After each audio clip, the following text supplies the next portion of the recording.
Hey, what's up, Cincinnati? Coach Mitch coming to you straight from 7074 Harrison Avenue, suite number 2 at Cut Rougher Martial Arts and Fitness. And I wanted to share a story with you guys today. You know, every parent wants nothing more than to protect their children. And I shared a situation with a coworker this morning whose reply was, I wouldn't have known what to do in that situation. So I thought my story might benefit, other parents as well.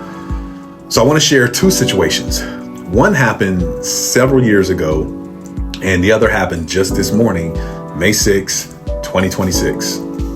So for the first one, about 7 years ago, my daughter was traveling to visit a friend of hers from Ohio to Virginia. It had been snowing, and the roads were treacherous. It was bad out. It was a blizzard, snowstorm. And I received a phone call. It was her. And she said to me, Dad, I've been in a terrible accident. I'm cold, I'm on the side of the road, and I don't know where I am. And also nobody will stop to help. So later I would find out that actually her vehicle went airborne, crossed the median, and was facing north in the southbound lane. So it was bad. So I asked her which interstate she was on. I then asked her to find the closest mile marker. Now, I had always shared just random tidbits of information with my kids as they were growing up, and they would always say, when would I ever need this, which I got from my father, who did the same thing with me and my brothers as we were growing up. She said she never thought she'd ever need to know what a mile marker was. However, when she told me the interstate that she was on and the mile marker where she was, I was actually able to pinpoint her exact location.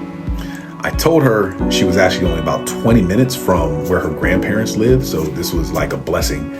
And so we were able, long story short, we were able to get her to her grandparents.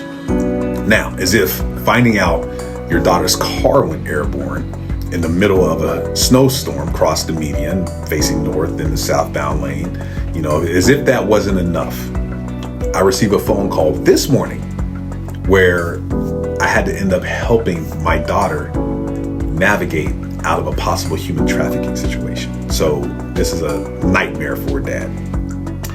So she's currently in the military and on assignment in another country. Won't say what the country is. Now that country is actually notorious for sex trafficking. So when she called, she said, Dad, I need you to stay on the phone with me for like 20 minutes until I get back to my hotel. She was actually walking. She said, I think I'm being followed. So the first thing I did, I immediately, without hesitation, I did 2 things. The first thing, I started recording. So I hit record on the phone call, and this was, in case she was actually taken. I would have a record of what happened, maybe the attacker's voice, specific phrases they may have used.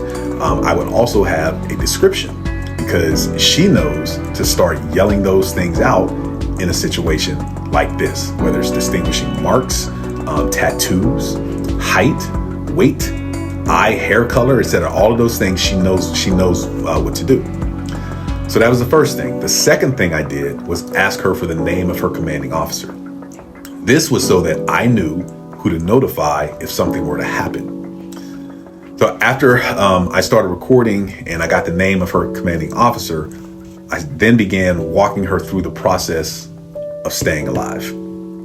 So first, I asked her to describe him, and she did. I then instructed her to remain on surface level streets. So, no subways or anything like that. I told her not to walk down any alleyways. I also told her to stay near shops and people. The person following her was in a car, and she was on foot, so she was walking. And he had circled the block at least 13 times trying to stay on her. He honked his horn a couple times. He actually motioned for her to get into the car. It wasn't a taxi. No, it wasn't public transportation or ride share or anything like that.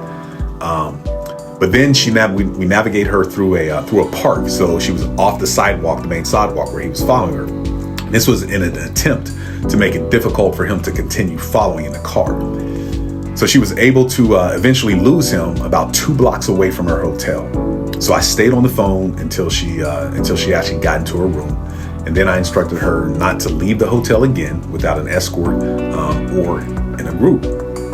And what gave me some type of solace in both situations is, number one, she knew she could call me. As her dad, she knew she could call me and I would know what to do.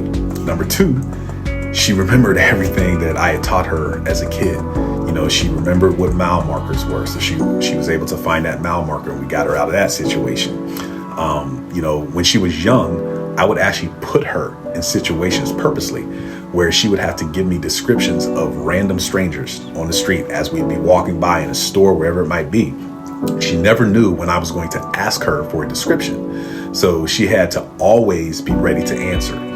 This was why she was able to describe the guy who was following her without having to actually turn her head and look back at him or anything like that. She knew right off the bat. She also remembered that I made her watch the movie Taken, starring Liam Neeson, like 5 or 6 times. And we would discuss it every time we watched it. So she knew, I was recording, and, she would know to scream out the description if she were to have been taken. But, thank God, she was able to lose him. And, she flies home tomorrow, so I'm grateful for that. But the message for parents is continue to talk to your kids. Teach them what seems to be the mundane things that they think don't matter, but they actually do. My daughter, again, never thought she'd need to know what a mile marker was, but it ended up getting her out of a dangerous situation. She also never thought she'd need to know how to describe someone to the minute detail when I was giving her all those little exercises when she was young. But she was just involved in a situation where it was extremely important. So again, talk to your kids and prepare them for the world, because it's a scary world out there. Coach Mitch.